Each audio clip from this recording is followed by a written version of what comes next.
नमस्ते। आज हम एक ऐसी किताब के बारे में बात करने वाले हैं जिसने दुनिया भर में लाखों लोगों की पैसे को लेकर सोच ही बदल दी।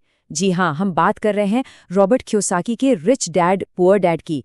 इस किताब में वो फाइनेंशियल लेसन्स हैं जो हमें स्कूल में कभी नहीं सिखाए जाते। ये पारंपरिक सोच को सीधी चुनौती देती है और पैसे को देखने का एक बिल्कुल नया नजरिया सामने रखती है। तो चलिए शुरू करते हैं इसका विश्लेषण। आज हम सबसे पहले दो डैड की कहानी समझेंगे, फिर देखेंगे कि ये रैट रेस क्या है और इससे कैसे बचा जाए। इसके बाद हम उस नंबर 1 वित्तीय नियम की बात करेंगे जो सबसे जरूरी है, फिर अपने काम से काम रखने का मतलब जानेंगे और आखिर में सच्ची दौलत तक पहुंचने का रास्ता क्या है, इस पर भी बात करेंगे। तो इस किताब की पूरी नींव रॉबर्ट कियोसाकी की अपनी कहानी पर टिकी है। उनके असल में दो पिता थे जिन्होंने उन्हें पैसे के बारे में बिल्कुल अलग-अलग, एकदम उल्टी बातें सिखाईं। एक तरफ थे उनके अपने पिता, जिन्हें वो पुअर डैड कहते हैं। वो बहुत पढ़े लिखे थे, पीएचडी थे, लेकिन जिंदगी भर पैसों के लिए संघर्ष करते रहे। और दूसरी तरफ थे उनके दोस्त के पिता, जिन्हें वो रिच डैड कहते हैं। वो सिर्फ 8वीं पास थे, लेकिन हवाई के सबसे अमीर लोगों में से एक बन गए। अब देखिए, दोनों की सोच में ना जमीन आसमान का फर्क था। पुअर डैड का मानना था कि पैसे का प्यार ही सभी बुराइयों की जड़ है। मतलब अमीर बनने की सोचना या पैसे की इच्छा रखना, ये सब गलत है। वहीं दूसरी तरफ रिच डैड कहते थे, अरे नहीं, पैसे की कमी ही सभी बुराइयों की जड़ है। उनका मानना था कि असली प्रॉब्लम तो गरीबी है, पैसे की तंगी है। और बस यही एक सोच का फर्क उनकी हर सलाह में, हर बात में झलकता था। और उनकी सलाहें भी एकदम विपरीत थीं। पुअर डैड हमेशा नौकरी की सुरक्षा पर जोर देते थे। वो कहते थे, एक अच्छी कंपनी में नौकरी करो।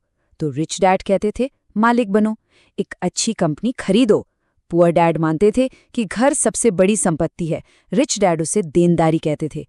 एक पिता कहते थे कि जोखिम से बचो, तो दूसरे कहते थे कि जोखिम को मैनेज करना सीखो। रिच डैड ने एक बहुत ही कमाल की बात सिखाई थी, मानसिकता की बात। पुअर डैड अक्सर कहते थे, मैं इसे खरीद नहीं सकता। अब ये एक ऐसा वाक्य है जो दिमाग को सोचने से तुरंत रोक देता है। बात खत्म। लेकिन रिच डैड सिखाते थे कि ऐसा कभी मत कहो, बल्कि खुद से ये सवाल पूछो, मैं इसे कैसे खरीद सकता हूँ। ये एक सवाल है जो आपके दिमाग को काम पर लगा देता है, समाधान खोजने पर मजबूर करता है और नए रास्ते खोलता है।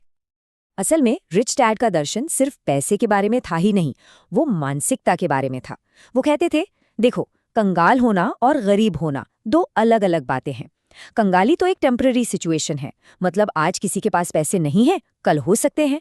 लेकिन गरीबी गरीबी एक मानसिकता है, एक सोच है जो इंसान को हमेशा के लिए जकड़ लेती है, फिर चाहे उसकी लॉटरी ही क्यों ना लग जाए।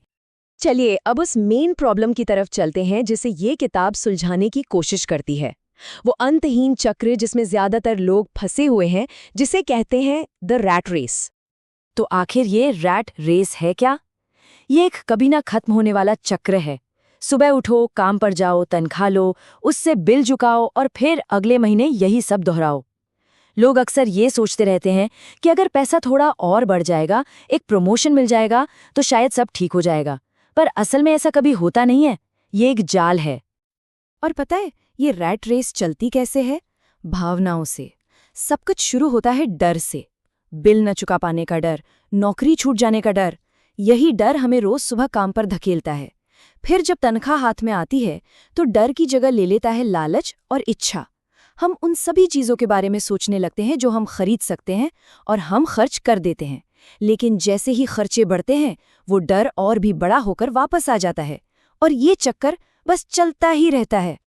जैसा कि रिच डैड कहते हैं, यही वो दो भावनाएं हैं, डर और लालच, जो ज्यादातर लोगों के फाइनेंशियल डिसीजंस को कंट्रोल करती हैं।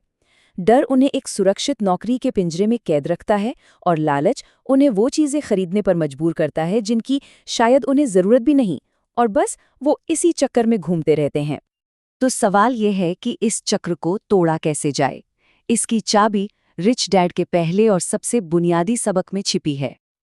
और वो सबक ये है, गरीब और मध्यम वर्ग के लोग पैसे के लिए काम करते हैं। मतलब वो अपना समय और अपनी मेहनत बेचकर पैसा कमाते हैं। वहीं दूसरी तरफ अमीर लोग पैसे से अपने लिए काम करवाते हैं। उनका पैसा उनके लिए और पैसा कमाता है, तब भी जब वो सो रहे होते हैं। बस सोच में आया ये छोटा सा बदलाव ही रैट रेस से बाहर निकलने का पहला कदम है। चलिए अब आते हैं इस किताब के सबसे ज़रूरी, सबसे प्रैक्टिकल सबक पर। वो एक आसान सा नियम जो दौलत बनाने का पूरा खेल तय करता है। तो अगर अमीर बनना है तो बस एक नियम है जिसे जानना और समझना सबसे ज्यादा जरूरी है। वो एक नियम क्या हो सकता है? यही इस किताब का पूरा सार है। और वो नियम इतना सिंपल है कि यकीन नहीं होता। नियम बस इतना है, आपको पता होना चाहिए कि एक संपत्ति क्या होती है और एक देनदारी क्या होती है, और फिर बस संपत्ति खरीदते जाइए। अब ये सुनने में तो बहुत ही आसान लग रहा होगा, है ना? लेकिन सच यही है कि ज्यादातर लोग बस इसी एक सिंपल से फर्क को नहीं समझ पाते, और उनकी सारी फाइनेंशियल प्रॉब्लम्स की जड़ बस यही है। रिच डैड की परिभाषाएं बहुत सीधी सादी हैं। वो कोई मुश्किल अकाउंटिंग की बात नहीं करते। संपत्ति यानी एसेट बस वो चीज है जो आपकी जेब में पैसा डालती है। सिंपल। और ठीक इसी तरह एक देनदारी यानी लायबिलिटी वो चीज है जो आपकी जेब से पैसा बाहर निकालती है। ये पूरी की पूरी परिभाषा कैश फ्लो पर आधारित है। मतलब पैसा किस दिशा में बह रहा है, अंदर या बाहर।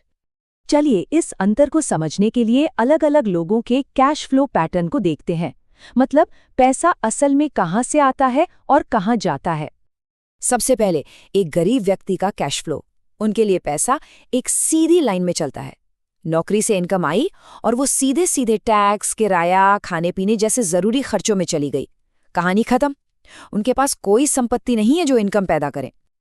अब आते हैं मध्यम वर्ग पर, जहां ज्यादातर लोग फंसे होते हैं। यहाँ कहानी थोड़ी अलग है। नौकरी से इनकम तो आती है, लेकिन वो पहले देनदारियों को चुकाने में चली जाती है, जैसे घर का loan, car loan, credit card के बिल।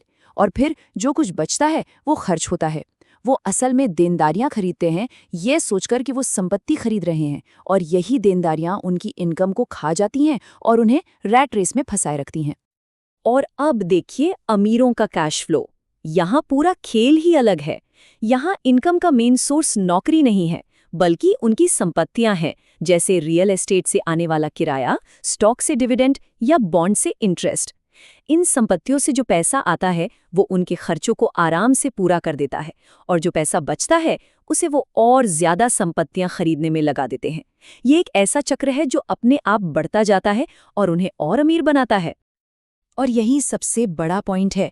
अमीर लोग संपत्ति इकट्ठा करते हैं, जबकि गरीब और मध्यम वर्ग के लोग देनदारियां खरीदते हैं, जिन्हें वो गलती से संपत्ति समझ बैठते हैं। और यहीं से उठता है इस किताब का सबसे मशहूर और सबसे विवादास्पद सवाल, क्या वो घर जिसमें आप रहते हैं एक संपत्ति है? यहाँ फिर से दोनों डैड के विचार टकराते हैं। पुअर डैड के लिए घर सबसे बड़ी संपत्ति थी, सबसे बड़ा निवेश था। लेकिन रिच डैड कहते थे कि मेरा घर एक देनदारी है। क्यों? क्योंकि रिच डैड की सिंपल परिभाषा के हिसाब से अगर कोई चीज़ आपकी जेब से लगातार पैसा निकाल रही है तो वो देनदारी है। और एक घर हर महीने घर के लोन, प्रॉपर्टी टैक्स, बीमा और रख रखाव के नाम पर आपकी जेब से पैसा निकालता है, डालता नहीं है। तो ठीक है, अगर संपत्ति ही खरीदनी है तो हमें अपने एफर्ट्स कहाँ लगाने चाहिए? इसका जवाब है अगले सबक में। अपने काम से काम रखें। इस कॉन्सेप्ट को समझाने के लिए किताब में मैकडॉनल्ड्स के फाउंडर रे क्रॉक का एक बहुत ही शानदार किस्सा दिया गया है। कहानी कुछ यूं है कि एक बार रे क्रॉक यूनिवर्सिटी के कुछ छात्रों से बात कर रहे थे। उन्होंने छात्रों से पूछा, आप लोगों को क्या लगता है मैं किस बिजनेस में हूं? सारे छात्र हंसने लगे और बोले, ये भी कोई पूछने की बात है, सब जानते हैं आप हैमबर्गर के बिजनेस में हैं। लेकिन रे क्रॉक का जवाब चौंकाने वाला था। उन्होंने कहा, नहीं, मैं हैमबर्गर के बिजनेस में नहीं हूं, मेरा बिजनेस रियल एस्टेट है। उनका असली बिजनेस बर्गर बेचना नहीं, बल्कि उन दुकानों के नीचे की जमीन का मालिक होना था। वो जमीन उनकी असली संपत्ति थी। और बस यही फर्क है। आपका पेशा वो है जो आप तनख्वाह के लिए करते हैं, आपकी जॉब। लेकिन आपका व्यवसाय वो है जिसके आप मालिक हैं, आपकी संपत्ति जो आपके लिए पैसा कमाती है। ज्यादातर लोग सिर्फ अपने पेशे पर, अपनी नौकरी पर ध्यान देते हैं, अपने व्यवसाय पर यानी अपने संपत्ति वाले कॉलम पर कभी ध्यान ही नहीं देते। तो इसका प्रैक्टिकल सबक क्या है? अपनी नौकरी मत छोड़िए, कम से कम शुरुआत में तो बिल्कुल नहीं। अपनी नौकरी से जो तनख्वाह आ रही है उसका इस्तेमाल संपत्तियां खरीदने के लिए कीजिए। अपना एसेट कॉलम बनाने पर फोकस कीजिए। यही मतलब है अपने काम से काम रखने का। और अब हम आते हैं इस विश्लेषण के सबसे जरूरी हिस्से पर, जो उस मूल सिद्धांत पर टिका है जो बाकी सभी सबकों को मुमकिन बनाता है, और वो है वित्तीय शिक्षा। सोचिए, जब कोई एक कर्मचारी के तौर पर काम करता है तो उसकी मेहनत का सबसे बड़ा फायदा किसे मिलता है? सबसे पहले वो अपनी कंपनी के मालिकों के लिए काम करते हैं। उसके बाद सरकार टैक्स के रूप में अपना हिस्सा ले लेती है, और अगर कोई लोन है तो बैंक अपना हिस्सा ले लेता है। असल में वो अपने लिए सबसे आखिर में काम करते हैं। तो फिर असली मंजिल क्या है? वो है वित्तीय स्वतंत्रता, और किताब इसे बहुत साफ तौर पर बताती है। ये वो पॉइंट है जब आपकी संपत्तियों से आने वाली इनकम आपके महीने के खर्चों से ज्यादा हो जाती है। उस पॉइंट पर आपको जीने के लिए काम करने की जरूरत नहीं है। आप काम इसलिए करते हैं क्योंकि आप करना चाहते हैं। दौलत की एक और बहुत पावरफुल परिभाषा है। दौलत का मतलब सिर्फ बैंक में बहुत सारा पैसा होना नहीं है। दौलत का असली मतलब है समय। दौलत इस बात का माप है कि अगर आप आज काम करना बंद कर दें तो आप कितने दिनों, महीनों या सालों तक अपने आज के लाइफस्टाइल को मेंटेन कर सकते हैं। जिसके पास ज्यादा दौलत है वो ज्यादा समय तक बिना काम किए रह सकता है। और हम घूम फिरकर उसी एक बात पर वापस आते हैं। लोगों की फाइनेंशियल स्ट्रगल्स की असली वजह इकोनॉमी, सरकार या अमीर लोग नहीं है, बल्कि पैसे के बारे में उनकी अपनी अज्ञानता है। असली वजह है वित्तीय शिक्षा की कमी। जैसा कि रॉबर्ट कियोसाकी खुद कहते हैं, प्रॉब्लम यही है कि स्कूलों ने हमें सालों तक पढ़ाया लेकिन पैसे के बारे में कुछ नहीं सिखाया। हम पैसे के लिए काम करना तो सीख गए, लेकिन पैसे से अपने लिए काम करवाना कभी नहीं सीख पाए। और इसका समाधान उस शिक्षा से ही शुरू होगा जो हमें स्कूलों में कभी नहीं मिली। तो आखिर में एक सवाल पर आकर सब कुछ रुक जाता है। देखिए, अमीर हो या गरीब, सबके पास दिन में 24 घंटे ही होते हैं। सवाल ये है कि हम अपना वो कीमती समय क्या बनाने में लगा रहे हैं, किसी और की संपत्ति या फिर अपनी खुद की? सोचेगा जरूर, क्योंकि इसी एक सवाल का जवाब सब कुछ तय कर देता है।